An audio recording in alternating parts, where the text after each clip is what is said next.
What's up, guys? Welcome to your 165th Android tutorial for the new Boston.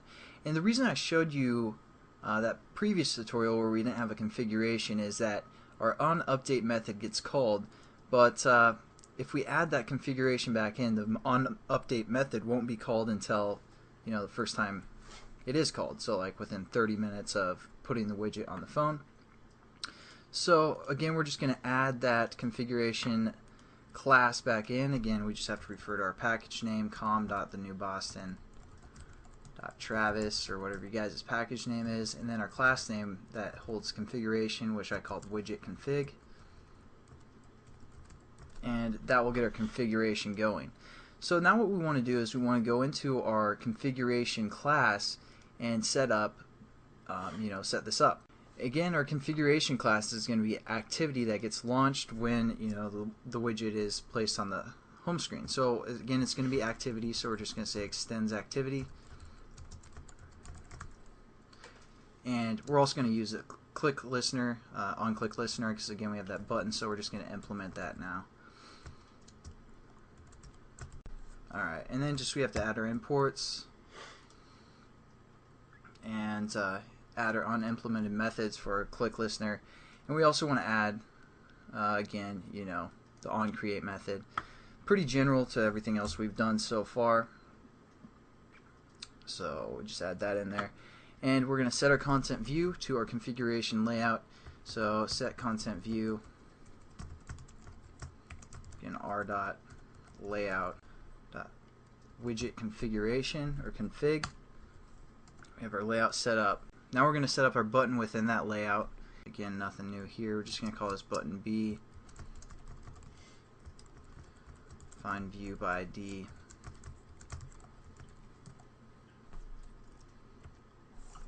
Widget config was the reference name. Again, add our imports and set our onClick listener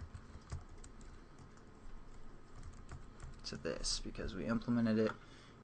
Alright, and we're also going to add a few variables to our class that our whole class can use. So above our onCreate method, we're going to set up an edit text to get basically the text again that we're going to, the text view name that we're going to set.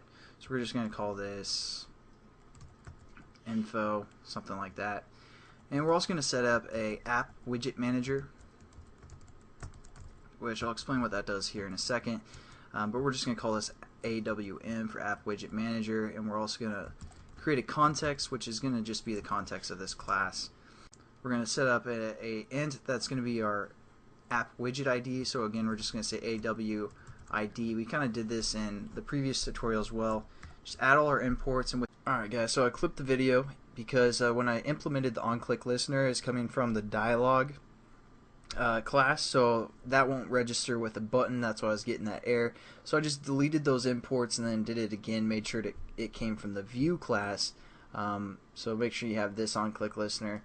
But just if you guys thought I skipped it, I wanted to include that as well. So, and then what we're going to do is we're going to relate to the context of this class and set that equal to this variable up here that we created. So we're just going to say C equals, again, our class name, which is widget config, and we're just going to say .this. And let's also set up our edit text that we created, which was called info. We're just going to set this equal to new edit text. Again, nothing new here for you guys. Et widget config was the reference name that we created. Now what we're going to do now is just get some information from which widget called this configuration to start up. So how we do that is by creating an intent, because again an intent is opening this class, and we're going to call that I, and we're just going to set that equal to get intent. And again, add our imports, and we're also going to create a bundle.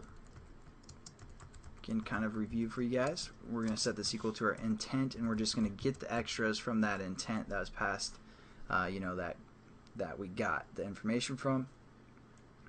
And all we're going to say is if extras is equal to null, which we want it to be. So our extras, which again is our bundle that's being passed in, is not equal to null. We're basically going to get the reference from our app widget ID. So we're going to say app widget ID is equal to the extras that's being passed in, because again, if it's not null, we're just going to get the intent, get the integer, and we're going to refer to the app widget manager class.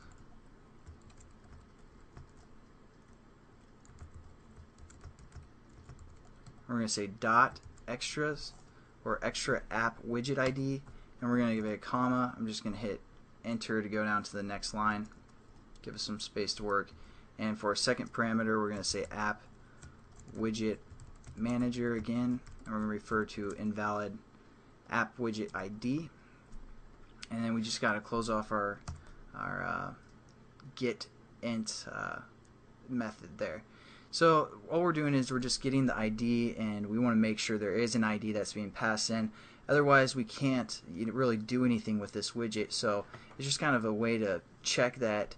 So a way to check which widget started this class. So that's all we pretty much did. I know it's kind of confusing a little bit. I mean, we've covered a lot of the concepts already, but you might want to just leave a comment, say getting info about the widget that launched this activity. And that's pretty much it for this tutorial. I'll probably go over this stuff a little bit more thoroughly, but I just want to make sure we're all set up and ready to start programming this configuration class. And I'll catch you guys in the next one. Have a good one.